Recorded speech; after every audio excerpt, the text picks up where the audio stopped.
Right. අපි බලමු මේ අවතලකාශයක නාභිය දුර සෙවීම කියන ප්‍රැක්ටිකල් එක. එතකොට මේ අපි ඉස්සෙල්ලා බලන්න ඕන මේ අවතලකාශයක ප්‍රතිබිම්බ ඇති වෙන විදිහ වලට මතකයිද? අවතලකාශයක් ගත්තොත් පුතේ ඒකේ ප්‍රතිබිම්බ ඇති වෙන්නේ මේ විදිහටනේ. මේ තියෙන්නේ අවතලකාශය නම් අපි ප්‍රධාන අක්ෂය සලකමු. එතකොට මේ තියෙන ප්‍රකාශ කේන්ද්‍රය මේ නාභියක්, මේ තියෙන නාභියක් කියලා අපි ගත්තොත් අපි වස්තුවක් ගෙනihin තිබ්බොත් මේ වගේ තැනක මේ වගේ තැනක වස්තුවක් තියනවා කියලා හිතමු. මේ වගේ තැනක වස්තුවක් තිබ්බොත් ඔයාලට මතක ඇති ප්‍රධාන අක්ෂයට ආසන්නව සහ සමාන්තරව ගමන් ගන්න ආලෝක කිරණේ වර්තනයෙන් පස්සේ නාභියේ ඉඳලා එනවා වගේ පේනවා. ඊට ප්‍රකාශ කේන්ද්‍රය හරහා ගමන් ගන්න ආලෝක කිරණය ගමන් මාර්ගයේ වෙනසක් නැතුව යනවා. ඒක නිසා ඔයාලට පේනවා අර මේ ඡේදිත ලක්ෂ්‍ය මෙන්න මෙතන තමයි ප්‍රතිබිම්බය ඇති වෙන්නේ. ඒතර මේ ඇති වෙන ප්‍රතිබිම්බය වස්තුවේ ප්‍රමාණයට වඩා කුඩායි, උඩුකුරුයි, අතාත්වික ප්‍රතිබිම්බයක්. රයිට්. ඒතර අපි සාමාන්‍යයෙන් මේකේ ඔයාලට මතක ඇති කාටි සූත්‍රය යොදද්දී මෙහෙම නේද මේක යොදන්නේ. ඔයා දන්නවා මෙතන ඉඳලා මෙතෙන්ට තියෙන දුර අපි පාවිච්චි කරනවා කවුරු විදියටද? වස්තු දුර විදියට. මේ දුර ගන්නවා ප්‍රතිබිම්බ දුර විදියට. අපි ගාව තියෙනවා කාච සමීකරණය. එකයට වීරින එකයට u සමානයි එකයට f.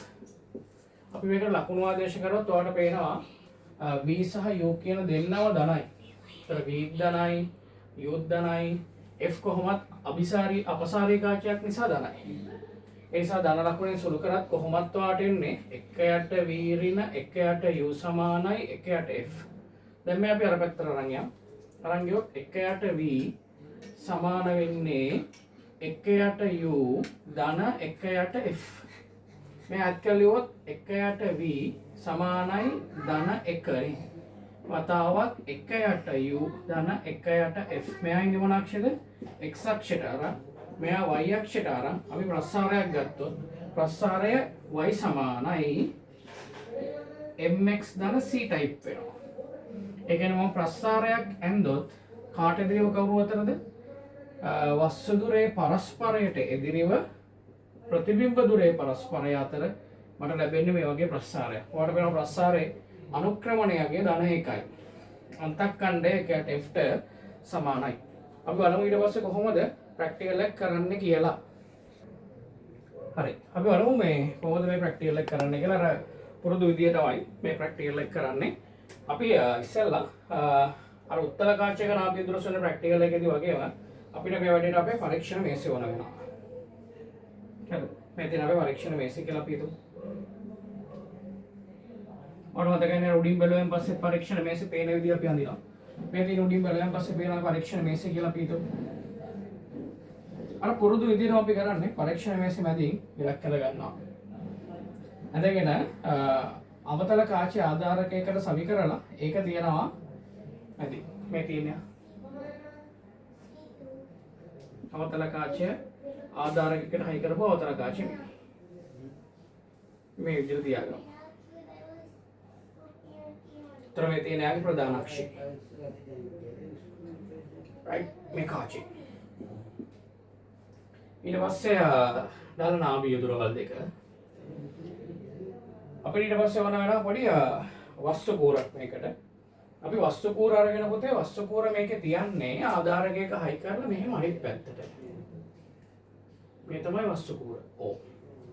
එතකොට මම ප්‍රැක්ටිකල් එකේදී වස්තු දුර විදියට මනින්නේ මෙන්න මෙතන ඉඳලා මෙතෙන්ට තියෙන දුර.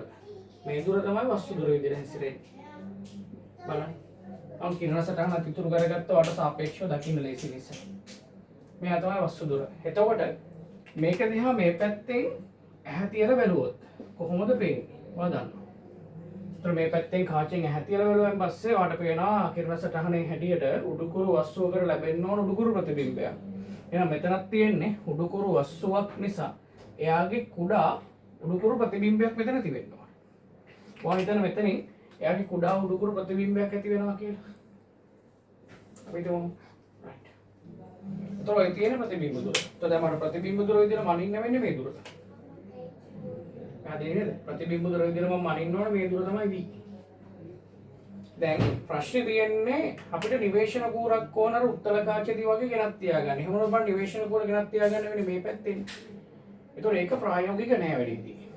ඒක නිසා අපි කරන්නේ මේ පැත්තෙන් තියාගන්නවා නිවේශන කූර. හරිද? මේ පැත්තෙන් නිවේශන කූර තියලා මෙතන ඉස්සරහින් තියාගන්නවා තල දර්පණයක්. එතකොට මම කොළ පාටින් ඇඳලා තියෙන්නේ මේ වස්තුවේ ප්‍රතිබිම්බේ. හරිද? මෙතනින් මම තල දර්පණයක් තියනවා. මම M කියලා මාක් කරලා තියෙන තල දර්පණය. තල දර්පණය තියන්නේ කාචයේ භාගයක්ම වෙහෙන්න. දැන් මෙතනින් එහා තියලා බලනකොට අපිට පේනවා මෙන්න මේ තල දර්පණය ඇතුලෙන් පේන මෙයාගේ ප්‍රතිබිම්බේ. කාගේ ප්‍රතිබිම්බෙද? මම මෙන්න මෙතන P කියලා දාලා තියෙන නිවේශන කූරේ ප්‍රතිබිම්බේ. ඒතර ඔයා දන්නවා තල දර්පණවලදී වස්තු දුර ප්‍රතිබිම්බ දුරට සමානයි. ඒක නිසා මෙතන ඉඳලා මෙතෙන්ට තියෙන දුරට සමාන දුරකින් ඇති වෙන්න ඕන මෙතන ඉඳලා මෙතෙන්ට තියෙන දුරට සමාන දුරකින් ප්‍රතිබිම්බයක් ඇති වෙන්න ඕන. ඔයා හිතන්න මේ වගේ තැනකින් ඇති වුණා කියලා. මම තැඹිලි පාටින් යන්නේ තල දර්පණය වලින් ඇති කරන ප්‍රතිබිම්බයේ දුර. ප්‍රතිබිම්බයේ පිහිටි. ඒක හැමතිස්සෙම මම ආයෙ කියනවා මේ දුරට සමානයි. මොකද පරාවර්තනනේ වස්තු දුර ප්‍රතිබිම්බ දුරට සමානයි. අන්න දැන් ඔයාට පුළුවන් මෙන්න මේ P නිවේශන කූරේ පිහිටීම වෙනස් කරන්න. P නිවේශන කූරේ පිහිටීම වෙනස් කරනකොට තල දර්පණයේ ඉඳලා නිවේශන කූරේට තියෙන දුර වෙනස් වෙනවා. ඒක නිසා මෙයාට තියෙන දුර වෙනස් වෙලා ඔයාට පුරුදු විදියටම මෙයා අරගෙන පුළුවන් මෙතෙන්ට එන්න. සමපාත වේ. කියන්නේ දර්පණයේ ඇතුලෙන් පේන ප්‍රතිබිම්බයයි කාචෙන් බැලුවෙන් පස්සේ පේන මෙයාගේ ප්‍රතිබිම්බයයි සමපාත වෙන විදිහට හදා ගන්න පුළුවන්. ඔයා දන්න පුරුදු විදිහට මැහැ දෙපැත්තට හොලවල බැලුවට පස්සේ මෙතනින් එහා දෙපැත්තට හොලවල බැලුවට පස්සේ ඔයාට දකින්න පුළුවන් වෙන්න ඕන මොකක්ද? අර සාපේක්ෂලිතයක් නොමැතිව මේක නිරීක්ෂණය වෙනවා. තේරුම් ගත්තද? වෙනදී. රයිට්. දැන් ඊට පස්සේ ඔයා ප්‍රැක්ටිකලි මනින්න ඕන පුතේ මෙන්න මේ දේවල්. ඔයා මනින්න ඕන මෙන්න මේ දුරවල්. කාචේ ඉඳලා තල දර්පණයට තියෙන දුර මනින්න ඕන. මම ඒ දුර x කියලා දාන්න. තල දර්පණයේ ඉඳලා නිවේශන කූරට තියෙන දුර මනින්න ඕන. මම ඒක y කියලා දාන්න. හරිද? එතකොට මෙතන ඉඳලා මෙතෙන්ට තියෙන දුර බලන්න. මේ දුර වෙන්නේ ප්‍රතිබිම්බ දුර v නේද? හරි. එතකොට ඔයා දන්නවා ප්‍රැක්ටිකලි මොකද්ද වෙන්නේ? මෙන්න මේ සිද්ධිය වෙන්නේ මෙතන ඉඳලා මෙතෙන්ට තියෙන දුර. ඒ කියන්නේ y කියන දුර සමාන වෙන්න ඕන නේද මෙතෙන්ට තියෙන දුරට. ඇයි මේ දුරවල් දෙක සමාන වෙන්න ඕන? තල දර්පණයන්නේ හැමතිස්සෙම තල දර්පණ වගේ වස්තු දුර ප්‍රතිබිම්බ දුරට සමානයි. ඒක නිසා මෙතෙන්දලා මෙතෙන්ට තියෙන දුර මේ දුරට සමානයි. කවුද මේ දුර කියන්නේ? මෙතන මෙතෙන්ට තියෙනවා x, මෙතන මෙතෙන්ට තියෙනවා v. එහෙනම් මේ දුර කියන්නේ v ධන x. ඒ නිසා ඔයාලට කියන්න තිබුණා v ධන x කියන දුර කාට සමානයිද? y ට සමානයි. එහෙනම් v ප්‍රතිබිම්බ දුර කාටද සමාන වෙන්නේ? y ඍණ x. ඔය විදිහට තමයි මේකෙදි ප්‍රතිබිම්බ දුර අරගන්නේ. ඒතර ඔයාලට පුළුවන් ප්‍රැක්ටිකල් එක කරද්දී සරෙන් සරේ කාගේ පිහිටීමද? වස්තුවේ පිහිටීම වෙනස් කරනවා. එක් අවස්ථාවේදී p නිවේශන කූරේ පිහිටීම වෙනස් කරලා මෙන්න මේ හැතියලා බැලුවම කාච එක පැත්තකින් උඩින් පේනවා.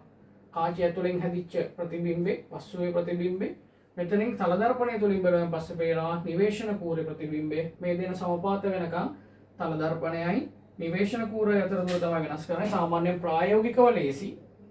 තල දර්පණයේ අචල ආදා අයි කරගෙන මෙන්න මේ දුර වෙනස් කරගන්න එක. අර මේකට අදාළව තියෙන අනිත් වැදගත් කරුණු ටික ඔක්කොම අපි කලින් කතා කරපු උත්තල කාචයක නාභි දුර සෙවීම වගේමයි. තව එක කතාවක් මම පැහැදිලි කරන්න ඕනේ. දැන් මෙතනින් ඇහැ තියලා බැලුවහම මේ පැත්තේ තියෙන විවිධ වස්තුන් පේන්න පටන් ගනීවි. ඒක නිසා අපිට ඒක කරදරයක් ඒක අයින් කරන්න කලින් ප්‍රැක්ටිකල් එකේ වගේම ඔයාලට මේ පැත්තට S කියලා තිරයක් පාවිච්චි කරන්න පුළුවන්. පැහැදිලි නේද? අර ඊට පස්සේ අර ඇහත් තියලා බලුවෙන් පස්සේ හරි අක්ෂරයට ඇවිල්ලා නැත්තම් කරකවල බලන ඒවා ඔක්කොම අර උත්තල කාචයක නාභි දුර සොයන එකට සමානයි. එහෙනම් ඔච්චරයි අවතල කාචයක නාභි දුර සෙවීම.